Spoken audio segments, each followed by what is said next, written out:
بسم اللہ الرحمن الرحیم۔ اس کائنات میں جتنی چیزیں ہمیں نظر آ رہی ہیں ان سب کو وجود دینے والی ذات اللہ ہے، اور اس کا صانع اور خالق اللہ جل شانہ کی ذات ہے۔ کشتی حضرت نوح علیہ السلام نے بنائی اللہ تعالیٰ کے حکم سے۔ اللہ تعالیٰ نے قرآن مجید میں ارشاد فرمایا وَاصْنَعِ الْفُلْكَ بِأَعْيُنِنَا وَوَحْيِنَا، یعنی آپ کشتی بنائے ہماری نگرانی میں اور ہماری وحی کے مطابق۔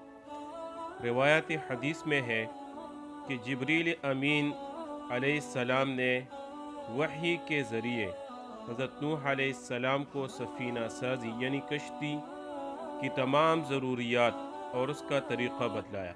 یعنی اللہ تعالیٰ نے حکم دیا حضرت نوح علیہ السلام نے، اور پھر جبرائیل علیہ السلام کے ذریعے سے ان کشتی بنانے کے لیے جتنی چیزوں کی ضرورت تھی وہ سب بتلا دیا۔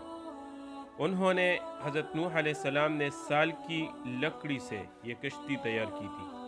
بعض تاریخی روایات میں اس کشتی کی پیمائش یہ بتلائی گئی ہے کہ یہ 300 گز لمبا، اس کشتی کی جو لمبائی تھی وہ 300 گز اور اس کی چوڑائی 50 گز اور اس کی جو اونچائی تھی وہ 30 گز تھی، اور یہ کشتی یعنی ایک جہاز کی طرح تھی۔ 3 منزلہ یہ کشتی بنائی ہوئی تھی، اور روشن دان اس کے اندر تھے اور دائیں بائیں کھلتے تھے وہ روشن دان۔